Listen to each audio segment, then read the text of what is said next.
ഇന്ന് ലഞ്ചിന് നല്ലൊരു അടിപൊളി ചിക്കൻ ഉണ്ടാക്കിയാലോ. ഈ ഒരു ചിക്കൻ ഉണ്ടല്ലോ, നെയ്ച്ചോറിൻ്റെയും പൊറാട്ടൻ്റെയും ചപ്പാത്തിൻ്റെയും കൂടെ ഒക്കെ ബെസ്റ്റ് കോമ്പിനേഷനാണ് കേട്ടോ. അപ്പോൾ അതിന് വേണ്ടിയിട്ട് ആദ്യം ഉള്ളി ഒന്ന് ഫ്രൈ ചെയ്തെടുക്കണം. ഞാനിപ്പം 1 കിലോ ചിക്കനാണ് എടുത്തത്. അതിലേക്കൊരു 4 ഉള്ളി ഇതേപോലെ ഒന്ന് ഫ്രൈ ചെയ്തെടുക്കണം. ഈ ഒരു കളറാകുമ്പോൾ തന്നെ ഒന്ന് എണ്ണയിൽ നിന്ന് കോരി മാറ്റിയെടുക്കാം കേട്ടോ. കാരണം ഇത് വെക്കുമ്പോൾ ഒന്നുകൂടി ഡാർക്കാവും. ഒരുപാട് ഡാർക്കായിട്ട് കോരി മാറ്റണ്ട, അപ്പോൾ ഒരു കയ്പ്പ് ടേസ്റ്റ് വരും. ഇനിയിപ്പം ചിക്കൻ ഇട്ട് കൊടുക്കുക. അതിലേക്ക് ഒരു പകുതി തക്കാളി, 2 പച്ചമുളക്, കുറച്ച് ജിഞ്ചർ പേസ്റ്റ്, കുറച്ച് കറിവേപ്പില, മല്ലിയില, തക്കാളി പകുതി ഇട്ട് കൊടുത്താൽ മതി കേട്ടോ. എന്നിട്ട് അതിലേക്ക് നേരത്തെ ഫ്രൈ ചെയ്ത് വെച്ചിട്ടുള്ള ഉള്ളി ഇട്ട് കൊടുക്കുന്നുണ്ട്.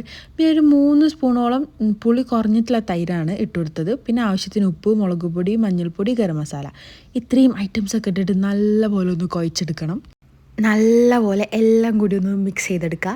എന്നിട്ട് ഉള്ളി ഫ്രൈ ചെയ്ത ഓയിലില്ലേ, അതൊന്നൊരു 2 ടേബിൾ സ്പൂണൊക്കെ ഞാൻ ഒഴിച്ചു കൊടുത്തിട്ടുണ്ടാവും കേട്ടോ. കാരണം കൂടുതൽ ഒഴിക്കേണ്ട, കാരണം ഓൾറെഡി ഉള്ളി ഫ്രൈ ചെയ്തിട്ടതിനെ കൊണ്ട് അതിൽ നിന്ന് തന്നെ ആ ഒരു ഓയിൽ വരും. അപ്പോൾ പിന്നെ കുറച്ച് ഒഴിച്ചു കൊടുത്താൽ മതി. എന്നിട്ടൊരു മീഡിയം ഫ്ലെയിമിലിട്ടിട്ട് ഇടയ്ക്കിടയ്ക്കൊന്ന് ഇളക്കി കൊടുക്കുക. അപ്പോൾ ഇതിന് ഇതേപോലെ വെള്ളം ഇറങ്ങി വരും കേട്ടോ.